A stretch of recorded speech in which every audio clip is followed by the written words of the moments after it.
Painel CBN Alagoas.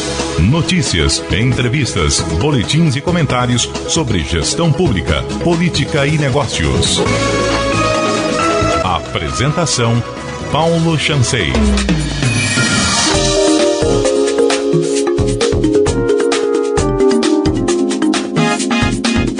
De volta aqui comigo no painel CBN Alagoas e vamos direto tratar com Marcelo Madeiro sobre direitos do consumidor na volta às aulas.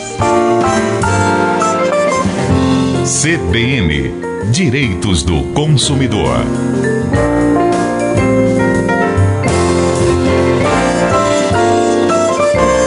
Marcelo Madeiro, todo ano é a mesma coisa. A volta às aulas é sempre sinônimo de dor de cabeça para alguns pais de alunos de escolas particulares. E os problemas são sempre os mesmos. Lista de material contendo itens que não podem ser exigidos, comprovante de quitação para matrícula em outra escola e a retenção pela escola anterior de documentos como boletins, notas e declarações. No primeiro item aí, existe uma lista de itens proibidos que possam ser disponibilizados pelo PROCON ou pelo MEC? Bom dia, Paulo. Onde os pais tenham acesso e possam saber que itens são esses? Bom dia, Paulo. Bom dia a todos. Paulo, o próprio PROCON já tem essa lista, né? Se você procurar o órgão, ele faz, só que não é uma lista fechada, porque ano a ano o órgão se depara com novas exigências que, por incrível que pareça, algumas escolas conseguem ainda ser muito criativas nesses itens, né?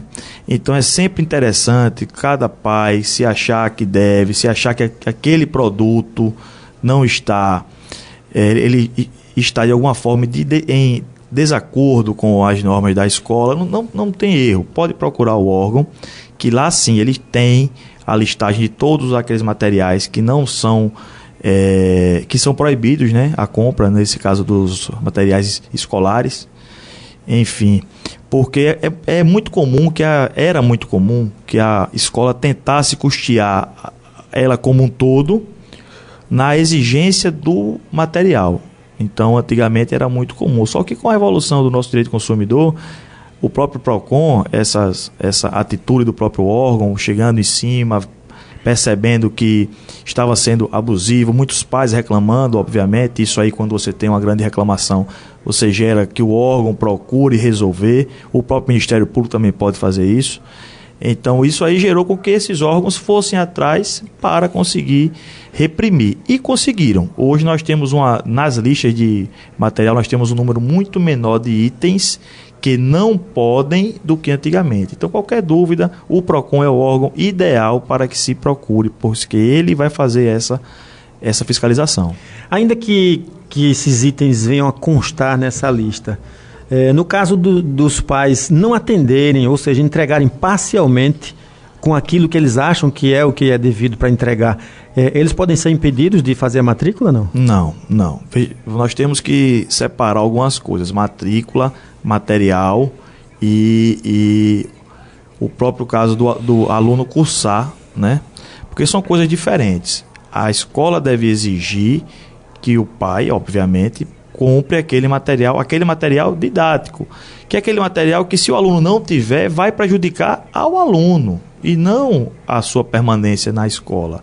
E vou usar aqui um exemplo simples, Paulo. Então, se a escola exige, por exemplo, dar como material 2 ou 3 livros específicos para aquela matéria, se o aluno não tem aqueles livros, quem vai ser prejudicado? O próprio aluno. Então, esse material escolar que a escola vai exigir, digamos assim, e que é esse material que vai prejudicar ao aluno. No caso, parece que tem alguns itens que são itens de higiene, de limpeza, que não podem ser exigidos, né? Esses itens mais não. Nenhum, né? Nenhum desses itens mais não. Antes, como a gente estava aqui falando aqui, antes a própria escola exigia, ela conseguia cobrar isso. Mas hoje, com essas atitudes do próprio PROCON e do próprio Ministério Público, isso não existe mais. Muito bem. Então, assim, indo para o segundo item agora, sobre a exigência da quitação como comprovação para a matrícula. O aluno está se transferindo de uma escola, aí a nova escola exige que se apresente um comprovante de que ele está quites com a escola anterior. Isso é legal? Isso me lembra muito, Paulo, naquelas questões de condomínio, né? quando você fala na quitação do condomínio para transferência. Lá pode ser exigido, aqui não. O direito do consumidor, nós temos um princípio básico do direito do consumidor, que foi um princípio que poucas pessoas acreditavam que esse princípio fosse dar tanto certo como ele deu, que é o princípio da boa-fé objetiva. Você não pode entender, no momento que você exige, olha só, no momento que você exige que o consumidor traga um comprovante de quitação da escola anterior, você está partindo do pressuposto de que esse consumidor, de que esse aluno, ele pode não pagar, não honrar com o débito daquele contrato que ele está fazendo. Então você já está partindo do pressuposto de que esse aluno, ele pode ser um mau pagador. Então você já está quebrando a boa-fé, onde há boa-fé você acredita que as duas partes vão cumprir com aquilo que está sendo acordado. Então isso ela não pode exigir um comprovante de quitação, não, ela pode fazer outras consultas, como SPC e Serasa, enfim, mas essa especificamente não. Ok, agora no terceiro item, que é exatamente a questão da retenção de documentos. No caso, declaração, boletins, o aluno precisa se matricular na nova escola e a exemplo do que foi feito no item anterior, que exige-se a comprovação de quitação, nesse caso exige a declaração. E aí, nesse caso, a escola anterior se nega a fornecer essa declaração exatamente por conta de um débito existente pelos pais dos alunos, pelos pais desses alunos na escola. É muito comum que a escola faça isso. Ela tenta, o aluno tem um débito com a escola e ela utiliza isso como uma forma de reprimir, de tentar recuperar aquele crédito. É comum também que as escolas entendam,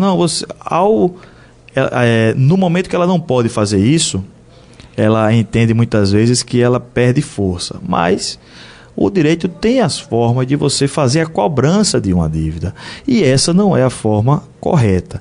Então, se um aluno está transferindo de uma escola para outra, se a escola reter os documentos dele por conta de um débito, ela tem a certeza que se esse aluno ingressar na justiça requerendo que a escola entregue a documentação dela, a justiça vai determinar a entrega imediata. Não tenho dúvida quanto a isso. O que vai acontecer e o saldo, e o débito, óbvio. Vamos ver, não estou dizendo que o aluno não tem que pagar aquele débito, não. Ele está inadimplente, a escola tem que utilizar dos meios legais para receber. Quais seriam? Cobranças normais. Se no pior das hipóteses, Paulo, pode acionar também a própria justiça. Pode entrar com ação de execução, pode entrar com ação de cobrança, a ação cabível para a documentação que ele tenha. Então ele pode fazer isso? Pode. E não reter uma documentação, porque o aluno vai ser prejudicado. Imagine agora como nós temos um caso desse. Imagine se esse aluno passou no vestibular, vai ficar impedido de entrar numa universidade ou numa faculdade por conta de um débito? Tenho certeza que não. Tenho certeza que o direito vai determinar que a documentação seja entregue e o débito seja discutido da forma cabível, da forma possível. Agora, Marcelo, o que nos parece estranho é exatamente o fato de que nós estamos aqui tratando de escolas particulares. São escolas que cobram assim valores assim relativamente altos, né, das mensalidades, e, portanto, presume-se existir nessa escola uma estrutura, inclusive jurídica, que deva conhecer naturalmente as leis, o que pode e o que não pode. E aí, por que é que todos os anos repetem-se as mesmas coisas? Isso é uma como é que se diz? Uma ação flagrante de descumprimento legal, que as pessoas simplesmente ignoram a lei, apostando na impunidade, no descaso do governo, dos órgãos de fiscalização? Nesse caso, Paulo, eles apostam, não é bem nessa parte de descaso. Eles têm uma coisa muito favorável, que são números. Eles sabem muito bem, que de cada 100 alunos que ele retém a documentação, 90 vão quitar o débito. E 10 podem discutir essa retenção na justiça. Então, se você observar, o número é muito baixo. Eu tô colocando aqui 10%, mas eu acredito que ainda seja menor essa estatística. Porque o brasileiro, de uma forma geral, nós estamos ainda aprendendo a lidar com isso. Então, como eles estão ainda diminuindo, eles estão ainda nesse ponto engatinhando, estão atrás da documentação, muitos querem se livrar logo desse débito, quitam, e as escolas deixam para o seu corpo jurídico para ele resolver. Então, por isso que elas ainda apostam muito na estatística. Muito bem, então, naturalmente, o primeiro caminho é PROCON e, em última instância, a própria justiça, não é isso, Marcelo? Sem dúvida, Paulo. Nunca deixe de exercer o seu direito, ainda mais consumidor. Nunca deixe de exercê-lo. Marcelo, obrigado e até sábado. Muito obrigado, Paulo.